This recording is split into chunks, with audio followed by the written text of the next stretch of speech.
എല്ലാ വർഷവും കർക്കിടക അമാവാസി പിതൃക്കൾക്ക് തർപ്പണം, ശ്രാദ്ധം, ബലി തുടങ്ങിയവ കൊടുക്കുന്ന ദിവസമാണ്. കാരണം എന്താണ് പുല എന്ന് ചോദിച്ചാൽ പുനർലയിപ്പിക്കുന്നതാണ് പുല. അതായത് മരണസമയത്ത് ശരീരം വിട്ടുപോകുന്ന 9 പ്രാണനുകൾ. നമുക്കറിയാം 5 പ്രാണനുകൾ പ്രധാനപ്പെട്ടതും 5 ഉപപ്രാണന്മാരും. അതില് ധനഞ്ജയൻ എന്ന് പറയുന്ന 10ാമത്തെ പ്രാണൻ സർവ്വവ്യാപിയാണ്. അത് ഗർഭത്തിൽ വെച്ച് തന്നെ അമ്മയിൽ നിന്ന് ശിശുവിൽ പ്രവേശിക്കുന്ന ഒരു പ്രാണനാണ്. അത് മരണസമയത്ത് അത് എന്താ പറയാ, ശരീരം നശിക്കുമ്പോൾ മാത്രമേ അത് പുറത്തു വരുന്നുള്ളൂ. അങ്ങനെ രക്തബന്ധമുള്ള എല്ലാവരുടെയും പ്രാണനുമായിട്ട് ഇതിന് ബന്ധം ഉണ്ടാവും. അപ്പോ കർക്കിടക മാസത്തില് നമ്മൾ ബന്ധുജനങ്ങൾക്ക് മാത്രമല്ല ശരിക്കും പറഞ്ഞ ബലി ഇടേണ്ടത്, എല്ലാ പിതൃക്കളെയും ഓർമ്മിക്കുന്ന ദിവസമാണ്. കാരണം നമുക്ക് ഭൂമി വന്നത് മുതൽ നമ്മളെ സഹായിച്ചവരെല്ലാം തന്നെ ഇന്ന് നമ്മളെ വിട്ടുപോയവര്, അതായത് വളരെ ചെറുപ്പത്തിൽ നമ്മൾ പഠിപ്പിച്ച നമ്മുടെ അധ്യാപകർ മുതൽ അല്ലെ എല്ലാവരെയും, നമ്മുടെ ഓർമ്മയിൽ നിൽക്കുന്ന എല്ലാവർക്കും, നമ്മുടെ ശരീരം വിട്ടുപോയ എല്ലാവരെയും 33 പിതൃക്കൾക്ക് നമ്മൾ ആ ഒരു ബലിതർപ്പണം കൊടുത്ത്, ബലി എന്ന് പറഞ്ഞ പ്രധാനം ജലതർപ്പണം തന്നെയാണ്. ജലവും നമ്മള് ആ ഒരു അരി, തുളസി, ദർഭ, ഇതൊക്കെയാണ് പ്രധാനമായിട്ട് വേണ്ടത്. ഇതൊന്നുമില്ലെങ്കിൽ തന്നെ നമുക്ക് ജലം കൊടുത്ത് തർപ്പണം ചെയ്യാം. നമ്മുടെ മനസ്സാണ് അവിടെ പ്രധാനം, അവിടെ വസ്തുക്കൾ ഉണ്ടോ എന്നുള്ളതല്ല. അപ്പൊ ജലതർപ്പണം ചെയ്ത് അവരെ നമ്മൾ ഓർമ്മിക്കുക, അവർക്ക് ജലം കൊടുക്കുക. കാരണം അവർ ആ സ്റ്റേറ്റിൽ ഇരിക്കുന്നവർ, ഒരു ജലരൂപികളായിട്ടിരിക്കുന്നവരാണ് അവര്.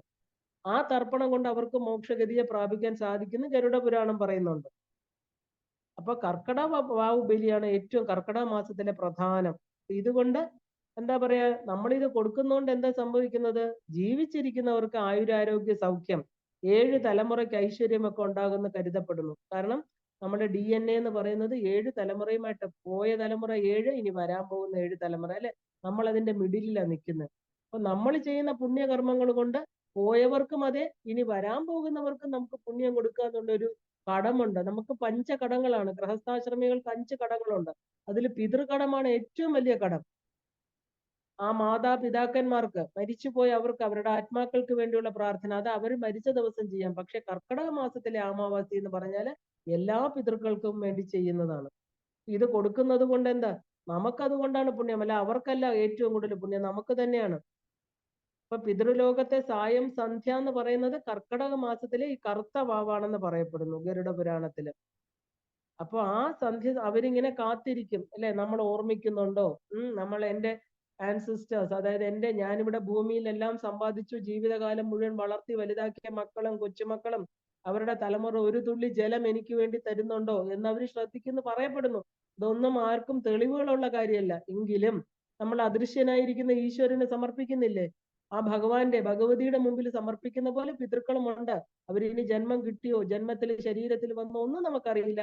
പക്ഷെ അദൃശ്യമായിരിക്കുന്ന കാര്യങ്ങള് നമുക്ക് ദൃശ്യമാക്കണം എന്ന് പറഞ്ഞാൽ സാധ്യമല്ല. നമുക്കിതെല്ലാം ഒരു എന്താ പറയുക, ഗരുഡ പുരാണം പോലെയുള്ള ശാസ്ത്രങ്ങളെ ബേസ് ചെയ്ത് മാത്രമേ ചെയ്യാൻ പറ്റുള്ളൂ. അപ്പൊ പറയുന്നു, അവർക്ക് അവിടെ സന്ധ്യാകാലമാണ്, അവർക്ക് ആ ഒരു സമയത്ത് കിട്ടുന്ന ഒരു തർപ്പണം, ഭൂമിയിൽ കൊടുക്കുന്ന തർപ്പണം ചിലപ്പോൾ അവർക്ക് അടുത്ത ജന്മത്തിലേക്ക് അവരെ കയറ്റി വിട്ടേക്കാം, ശരീരം കൊടുത്തേക്കാം എന്നൊക്കെയാണ് പറയുന്നത്.